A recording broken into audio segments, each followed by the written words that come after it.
નમસ્કાર. ચાલો આજે આપણે ટ્રેડિંગની દુનિયાના બે સૌથી શક્તિશાળી સાધનો એટલે કે એલિયટ વેવ અને ફિબોનાચીને કેવી રીતે એકસાથે વાપરી શકાય એ સમજીએ. જ્યારે આ બંને ભેગા થાય છે ત્યારે એ એક એવો રોડમેપ બનાવે છે જે આપણને બજારમાં ક્યારે દાખલ થવું અને ક્યારે બહાર નીકળવું એની સ્પષ્ટ દિશા આપે છે. તો ચાલો શરૂ કરીએ. આ એક વાક્ય આજના આખા વિશ્લેષણનો સાર છે. વિચારો કે એલિયટ વેવ એક નકશો છે જે આપણને કહે છે કે બજાર કઈ દિશામાં જઈ રહ્યું છે, અને ફિબોનાચી એ તો એ નકશા પરના માઇલસ્ટોન છે. એ આપણને બતાવે છે કે ભાવ ક્યાં થોડો વિરામ લઈ શકે છે, ક્યાંથી પાછો ફરી શકે છે. બસ આ બંનેને સાથે વાપરતા આવડી ગયું એટલે ટ્રેડિંગની સફર ઘણી સરળ બની જાય. એલિયટ વેવની આખી ગણતરીમાં સૌથી અગત્યનું અને પહેલું પગલું છે વેવ 1ને બરાબર ઓળખવું. કારણ કે જો આપણો પાયો જ ખોટો હશે તો પછી આખી ઇમારત ખોટી બનશે, એટલે કે આપણી આખી ગણતરી બગડી જશે. તો ચાલો સૌથી પહેલાં એ જ સમજીએ કે આ વેવ 1 આખરે બને છે કેવી રીતે. જુઓ, વેવ 1 મુખ્યત્વે બે રીતે બને છે. પહેલો છે 5 વેવ ઇમ્પલ્સ, જે સૌથી સામાન્ય છે. આ એકદમ મજબૂત ક્લિયર કટ શરૂઆત બતાવે છે. અને બીજો છે લીડિંગ ડાયોગનલ. આ ત્યારે બને છે જ્યારે બજાર ધીમે ધીમે મંદીમાંથી બહાર નીકળી રહ્યું હોય. એક ધીમો પણ ચોક્કસ બદલાવનો સંકેત છે. તો ચાલો સૌથી સામાન્ય રચનાને થોડી ઊંડાણમાં સમજીએ.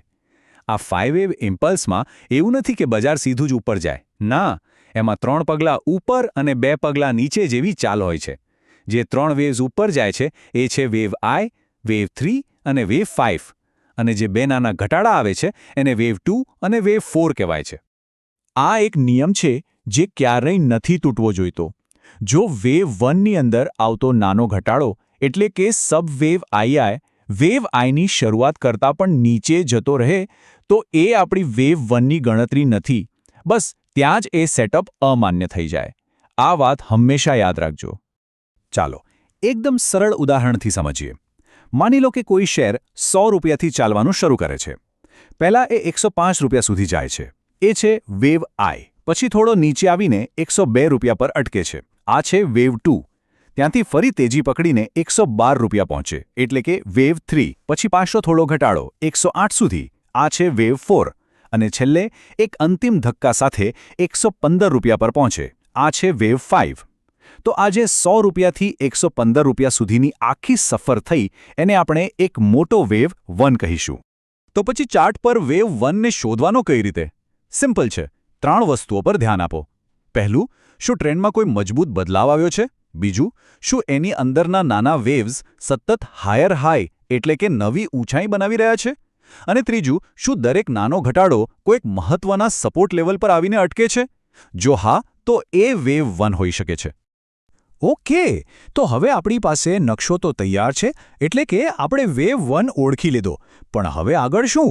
હવે એમાં માઇલસ્ટોન ઉમેરવાનો સમય છે, જેથી આપણને ખબર પડે કે ભાવ ક્યાં સુધી જઈ શકે છે અને ક્યાંથી પાછો ફરી શકે છે. અને આ કામ આપણા માટે ફિબોનાચી કરશે. ફિબોનાચી એ કોઈ જાદુ નથી. એ બજારના સાયકોલોજીને માપવાનું એક સાધન છે. એ આપણને એવા સંભવિત લેવલ્સ બતાવે છે જ્યાં ખરીદનારા અને વેચનારા વચ્ચે લડાઈ થઈ શકે છે. સાદી ભાષામાં કહીએ તો એ સંભવિત સપોર્ટ અને રેઝિસ્ટન્સ ઝોન શોધવામાં મદદ કરે છે. આ અમુક નંબર્સ છે જે ટ્રેડર્સ માટે ખૂબ જ અગત્યના છે. રિટ્રેસમેન્ટ લેવલ્સ આપણને બતાવે છે કે કોઈ મોટી ચાલ પછી ભાવ કેટલો નીચે આવી શકે છે, જેમ કે 38.2%, 50% અને 61.8%. જ્યારે એક્સટેન્શન લેવલ્સ જેમ કે 161.8% એ બતાવે છે કે એ તેજી આગળ ક્યાં સુધી જઈ શકે છે. આ છે ગોલ્ડન રેશિયો. આ નંબર ખાસ યાદ રાખજો. મોટાભાગના કિસ્સાઓમાં વેવ 2નું કરેક્શન 61.8%ના લેવલની આસપાસ આવીને પૂરું થતું હોય છે. આ એ જગ્યા છે જ્યાં સ્માર્ટ ટ્રેડર્સ ખરીદીની તક શોધતા હોય છે, કારણ કે અહીંથી વેવ 3ની શરૂઆત થવાની પ્રબળ સંભાવના હોય છે. અને આ છે આપણો ટાર્ગેટ.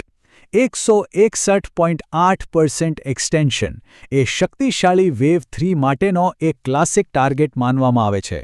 વેવ 1ની લંબાઈના આધારે વેવ 3 મોટાભાગે આ લેવલ સુધી તો પહોંચે જ છે.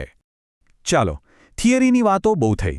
હવે નકશા એટલે કે એલિયટ વેવ અને માઇલસ્ટોન એટલે કે ફિબોનાચીને જોડીને એક એવી પ્રેક્ટિકલ ટ્રેડિંગ સ્ટ્રેટેજી બનાવીએ જેનો આપણે બધા ઉપયોગ કરી શકીએ. આ સ્લાઇડમાં આખી સ્ટ્રેટેજીનો સાર છે. સ્ટેપ બાય સ્ટેપ જઈએ. સ્ટેપ 1 પહેલા વેવ 1 અને વેવ 2 શોધો.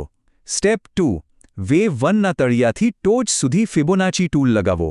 સ્ટેપ 3 ભાવ જ્યારે 50% અને 61.8%ના ગોલ્ડન ઝોનમાં આવે અને કોઈ સારી બુલિશ કેન્ડલ બનાવે ત્યારે ખરીદી કરો.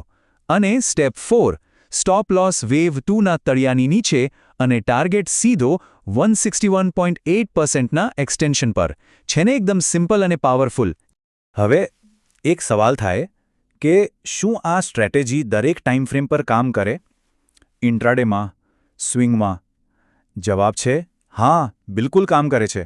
પણ તેનો ઉપયોગ કરવાની રીતમાં થોડો ફેરફાર કરવો પડે છે. ચાલો એ તફાવત સમજીએ. આ ટેબલ જુઓ, બધું સ્પષ્ટ થઈ જશે. ઇન્ટ્રાડે ટ્રેડિંગમાં આપણે 5 કે 15 મિનિટના ચાર્ટ પર નાના વેવ્સ પકડીએ છીએ અને એમાં 38.2% જેવું નાનું રિટ્રેસમેન્ટ પણ કામ કરી જાય છે. જ્યારે સ્વિંગ ટ્રેડિંગમાં આપણે કલાક કે દિવસના ચાર્ટ પર મોટી ચાલ પકડવાનું વિચારીએ છીએ અને એના માટે 50% અને 61.8% જેવા ઊંડા રિટ્રેસમેન્ટ્સ વધુ ભરોસાપાત્ર ગણાય છે. હવે થોડી કામની ટિપ્સ જે ખોટા ટ્રેડથી બચાવશે. પહેલું, હંમેશા મોટા ટ્રેન્ડની દિશામાં જ ટ્રેડ કરો. બીજું, એકથી વધુ સંકેતોની રાહ જુઓ, જેને ડબલ કન્ફર્મેશન કહેવાય. ત્રીજું, વેવ 4થી થોડા દૂર રહો, કારણ કે એ બહુ જ જટિલ હોય છે. અને ચોથું, યાદ રાખો, સૌથી વધુ પૈસા વેવ 3 અને વેવ 5માં જ બને છે. તો આટલી બધી ચર્ચા પછી આખરે આપણા હાથમાં શું આવ્યું? ચાલો આખા વિશ્લેષણનો નિચોડ કાઢીએ.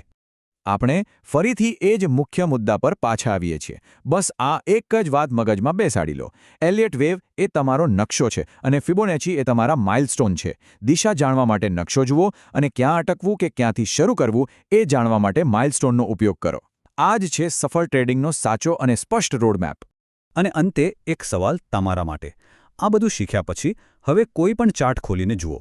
શું કોઈ સ્ટોકમાં વેવ 1 બનતો દેખાય છે કે પછી કોઈ સ્ટોક વેવ 2ના ગોલ્ડન ઝોનમાં ખરીદીનો મોકો આપી રહ્યો છે?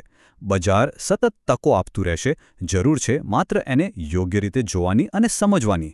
આભાર.